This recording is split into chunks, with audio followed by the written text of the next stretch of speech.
Greetings, everyone. Just jump into this topic and see where it takes me. I want to start out by saying, have you ever thought about the reason why people are called white, black, brown, or yellow? Does that really make any sense to you? Black people particularly enjoy being called black. You know, if you say they're Africans, they get very offended. Now, I'm going to explain myself again, and hopefully you get what I'm saying. I'd rather be called African than black. And if you notice, there's there are polar sort of thing going on, you know. You say black, automatically you say white, you know. You're not really talking too much about brown or yellow people. It's just black or white. This categorization of individuals based on color is so problematic, but is one that the world, the universe, have accepted. Therein lies the conflict and the problems in the world. This whole thing about black, white, yellow, brown. It doesn't look at people. It look at your skin color. And some people say, well, I'm not black, but there are African people who are of the same hue.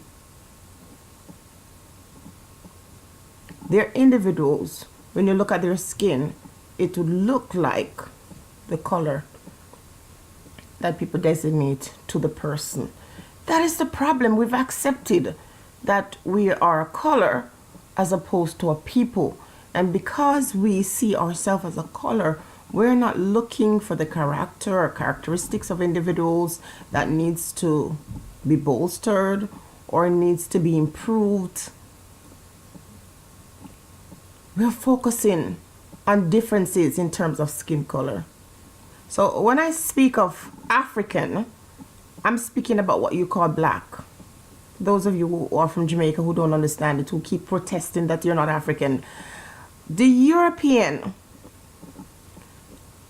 which you call white, has no problem saying I'm European. My ancestry is from Europe.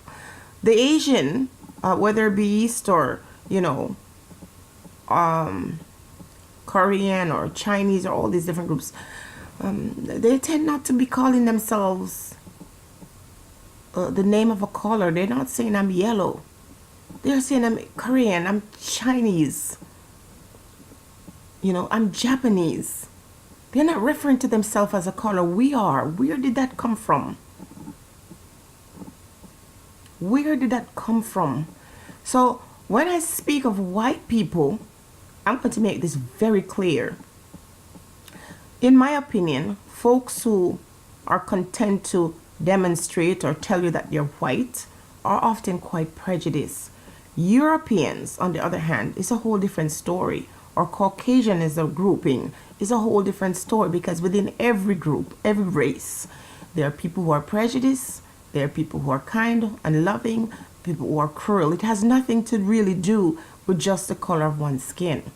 But somehow the world have made it into that kind of thing. The distance between people somehow is marked by our skin color. When you look at children at play, there's no difference with them. So the child who is from Asia speaks a different language from you. You can watch that kid play and understand their joy. See when they're sad. You can take care of any child from any culture. They don't have to speak your language for you to understand them. When they cry, they're uncomfortable, you know, they're hurting, they're scared. Those are the things that really matter. So the color of their skin doesn't do anything when it comes to them being human beings. When you watch these kids together in play, there is no I am black or I'm white, I'm Asian or whatever. It's the adults in the world who have corrupted our minds with these divisive things. As I've always stated, to take a whole group of people and say they're all this or they're all that is problematic. To take individuals, you see, I look at individuals, and collectively, individuals can do some great things or can do some bad things.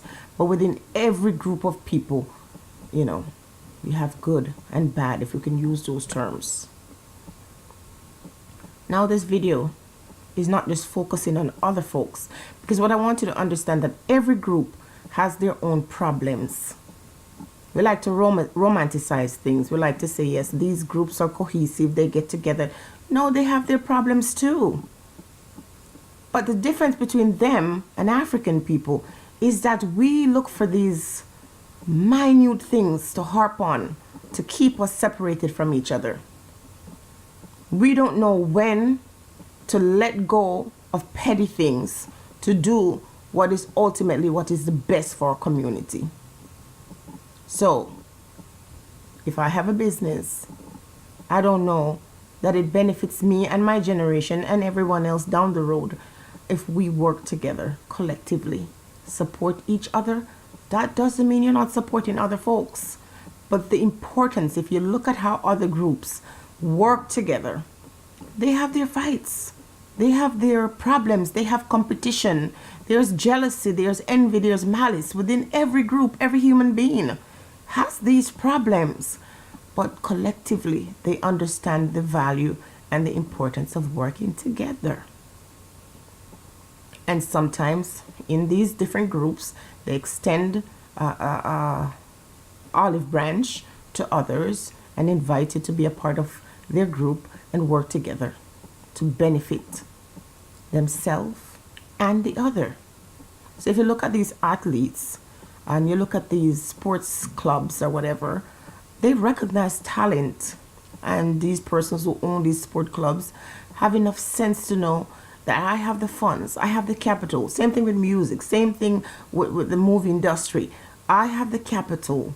I am able to make this movie. I'm able to get you from point A to point B. I can make you into a superstar. I have the collateral and you have the talent. Let's work together in a symbiotic relationship. Sometimes, and in some cases, you know, it's exploitative. But again, it has nothing to do with the color. It has to do with the individual. Okay?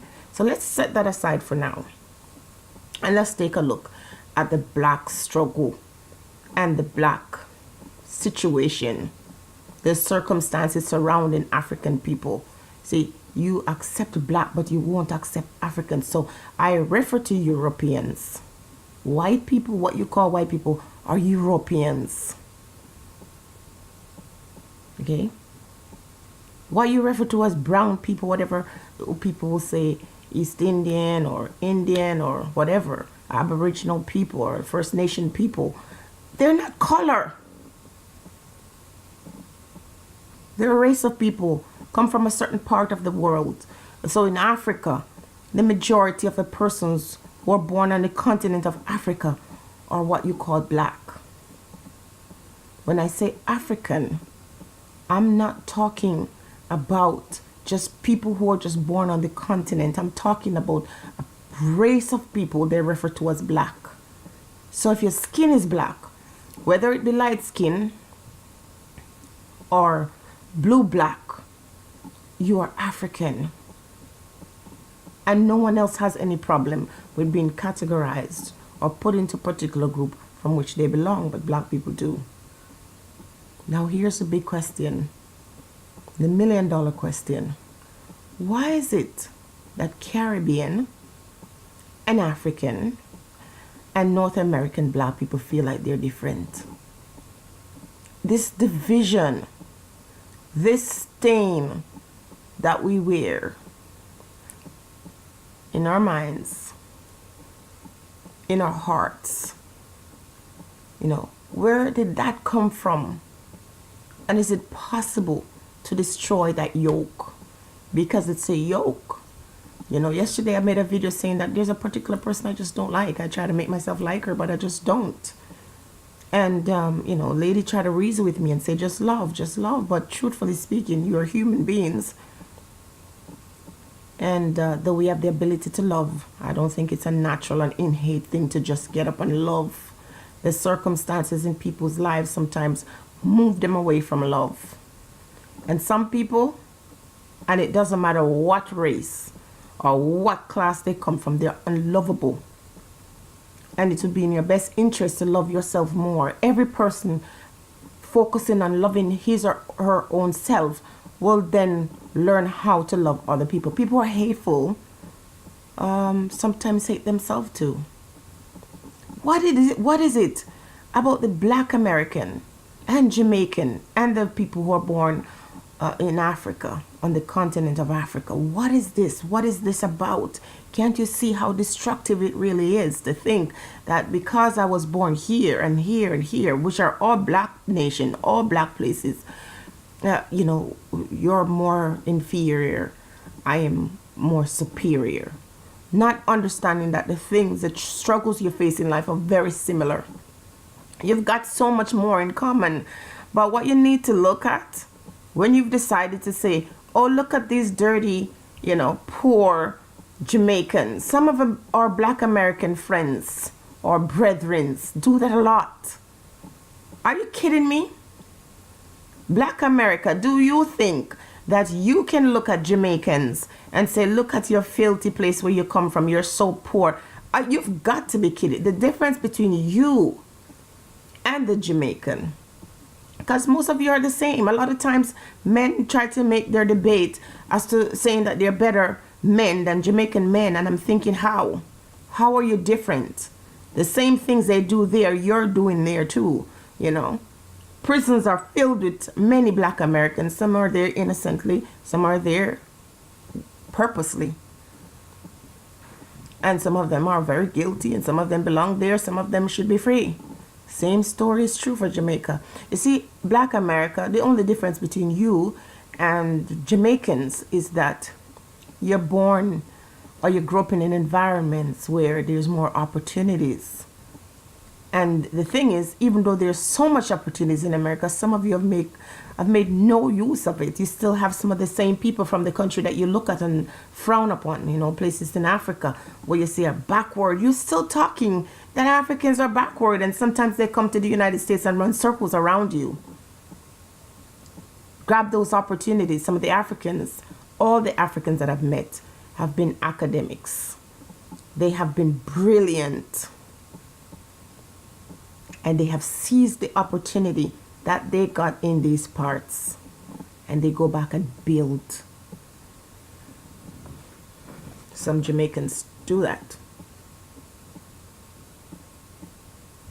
The problem we're having in the world is not recognizing that in spite of the money that you have as an African or African American or whatever categorization you put yourself in spite of your opportunities, at the end of the day, you're looked at through the same magnifying glass. You're seen as a rich Black person, you know, beautiful Black person, an accomplished Black person. It doesn't matter how much fame and glory you have. At the end of the day, you're treated with the same stick, the same disrespect as the one who's from Jamaica, living in the ghetto, who can't find food. It doesn't matter how much opportunity you have, regardless of where you come from. If you're a Black man or woman, you're subject to the same kinds of disrespect. But you don't see that. You see, I guess oppression is something that eventually weighs down on a person's psyche and their body and mind in such a way that you have to look for a room or a form of escape. So what you do, you dump the hurt, the hate, the anger, the rage on your own brothers and sisters in the world. And the only way for you to feel empowered is to then look for another person who you think is less fortunate, like you do looking at people from Jamaica. So there are many Black Americans who live in abject poverty. who has no access to good education, for whom being born in a certain community means automatically a life of poverty if these individuals don't have the right mindset. No different from Jamaica.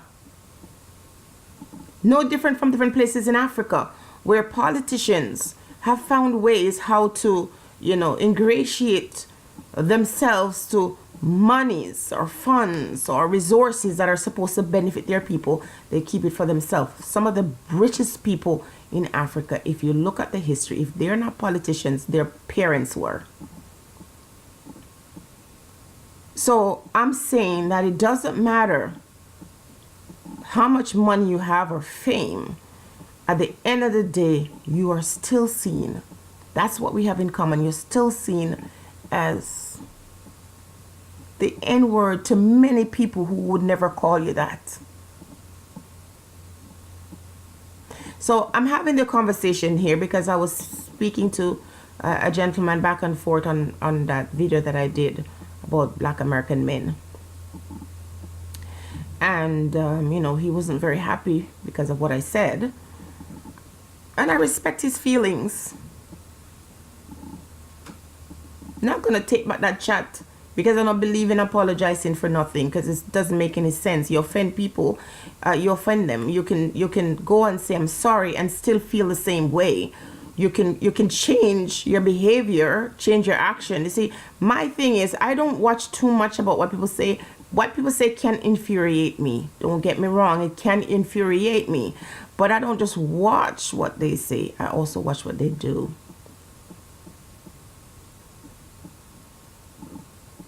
Because sometimes people get angry. And, my friend, said, sometimes people operate in high and low frequency. I'm a human being. I'm not perfect. I'm imperfect. So sometimes I speak out of turn. Sometimes I say things that are not nice.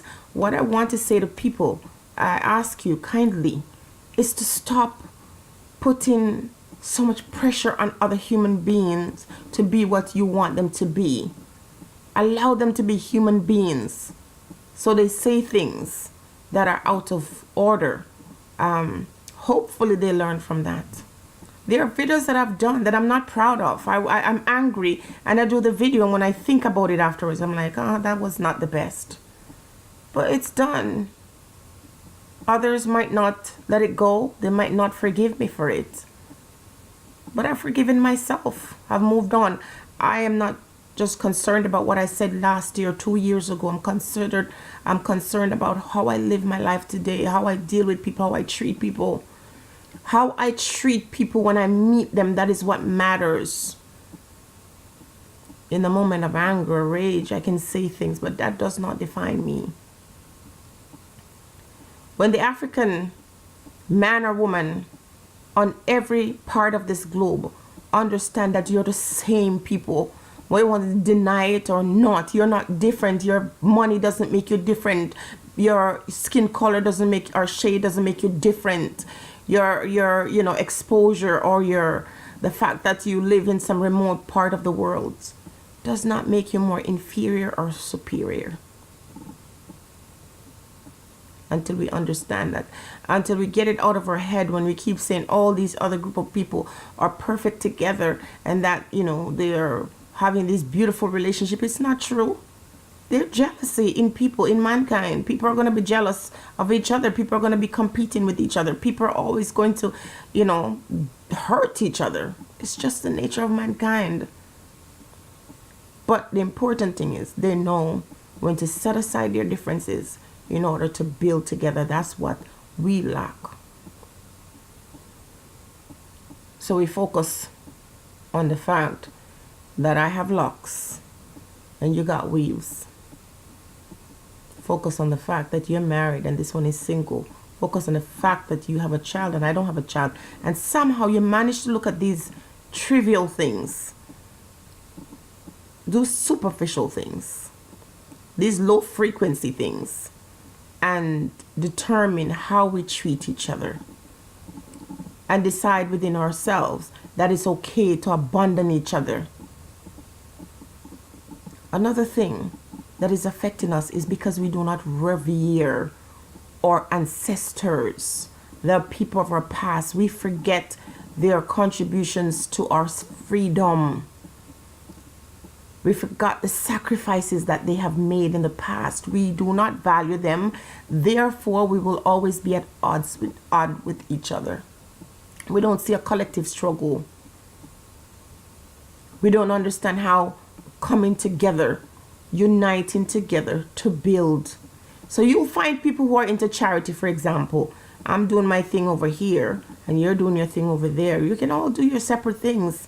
And it benefits everybody and it works wonderful. But as soon as I start doing something over here, this one starts saying this one is a scammer, and that one starts to say I'm the better giver. You know, it's this division, always looking for opportunity to rip apart and tear apart each other. Black American are the weakest link. That was a topic. Because at the time, I just couldn't imagine, you know, Jamaican people standing around and watching a girl getting treated that way. Of course, years later, I see that they would. Years later, I realized the problems we got in Jamaica are the ones we have in Africa, are the ones we have in the United States of America. Not because we are inferior people, but because we refuse to see that we have more in common than we have that is different. And that is generally with all mankind, really, you know, with the races of people in the world. We got so much in common. The things we have in common supersede those that we don't have in common. And the diversity and difference in our culture and our heritage and our genealogy is what makes this world so beautiful, but we fail to see that. And we can't change everybody's minds. My thing is, I'm asking individuals, I'm a human being. I'm telling you this, I'm a human being. I've got flaws. I'm imperfect, perfectly imperfect. Don't start putting me on some pedestal and asking me to be your messiah. You need to stop it, black people. You're always looking for a savior. You're always looking for a messiah. You're always looking for someone to lead you. You need to lead yourselves. And if I say something that you don't agree with, you can come and have a debate. You can have a conversation about it. But you can't beat me into subjection. You can't beat me into accepting what you want me to accept. And more than likely, if I'm going to change my mind about something, it's the approach that matters. Black America have to realize you are no different from Jamaicans. You can show your shades. You can say all you want to say. Sometimes I go on the low frequency and I'll say to you things that are not the nicest and the kindest. Because it's my way of saying, listen, I could say all these things about you too. You know, this gentleman was telling me about how Jamaican men were beating women and how Jamaican men were, you know, poor and selling drugs. Are you kidding me, sir? Are you kidding me? Are all these black Americans in prison? Are they there innocently? No, they're not all there innocently. And all the things you say Jamaican men do, you guys are doing the same thing too. And if anything, a lot of Jamaican men learn these things through your music, your movies, and their encounter with individuals who see that there are a lot of black people around the world that are broken. Physically, mentally, spiritually, financially. We are not each other's enemy, but sometimes we fail to see that, and so we fall in line. There's a reason for this, because other people have fighting amongst themselves. But for example, they don't use this social media to demonstrate that kind of insanity. The drama and the rage is here for everybody to see. And most of that rage towards each other really has nothing to do with the other person. It has to do with us.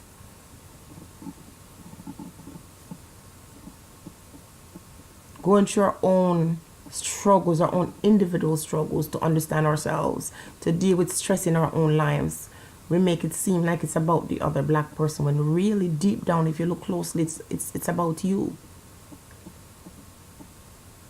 To talk about poverty, to curse somebody about poverty, you must understand that poverty is something that is created because the universe is here producing all kinds of stuff for all of us to enjoy, all of us to enjoy, all of us to enjoy. And some people come together in a small group and decide that we must dominate and we must, take control of all this thing. But these very persons in this small group is not just affecting the lives of black people. They're really affecting, their greed is affecting the life of all people.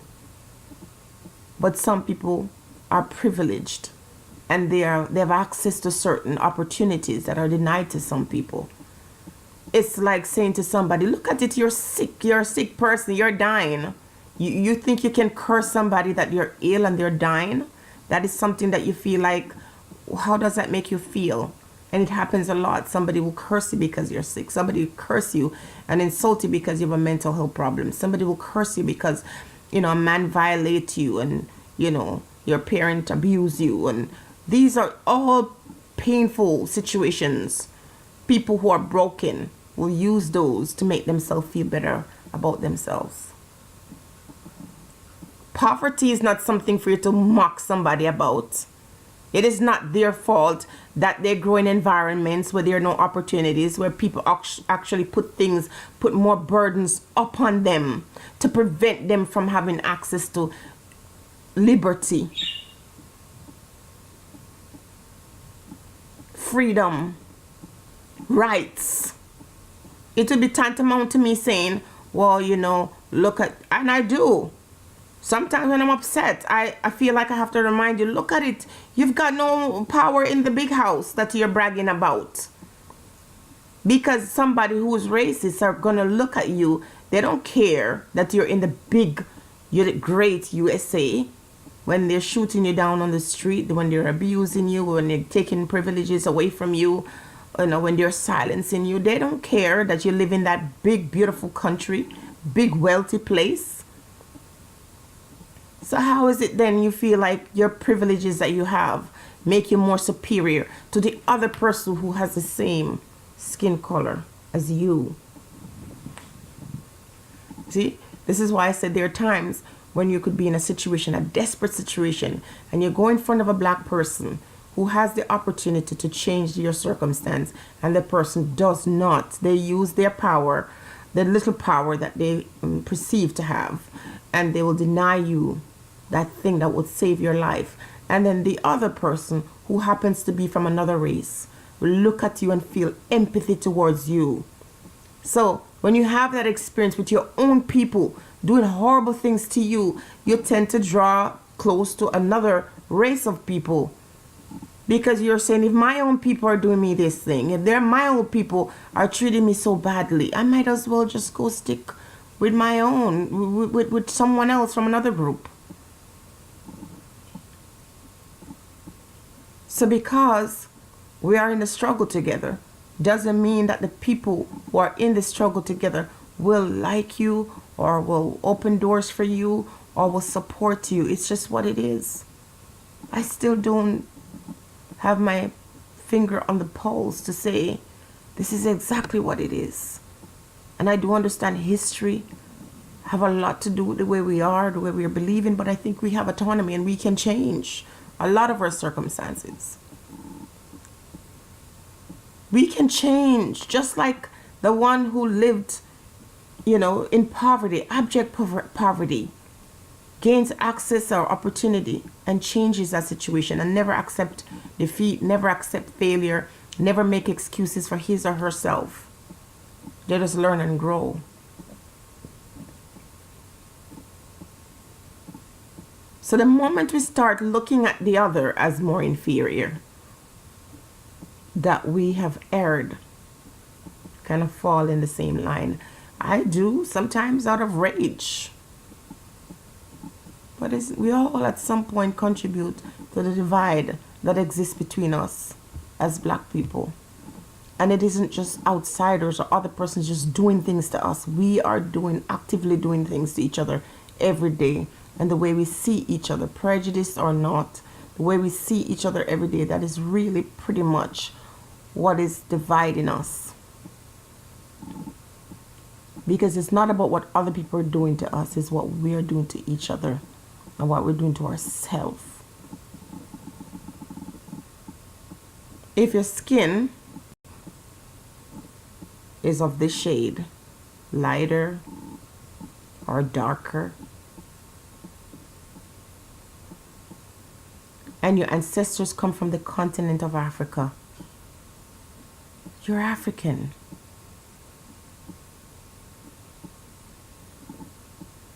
The Asian, regardless of where he or she is born, never denounces the fact that he is an Asian. Same thing is true for the European. So why is it so different for us? Can someone explain to me? Can someone explain psychologically and spiritually what is happening to our people?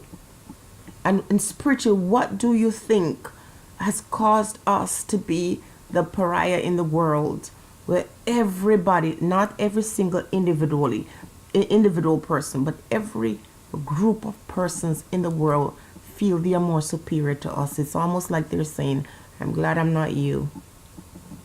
Why? And how can you change not them, but you? Be blessed, everyone.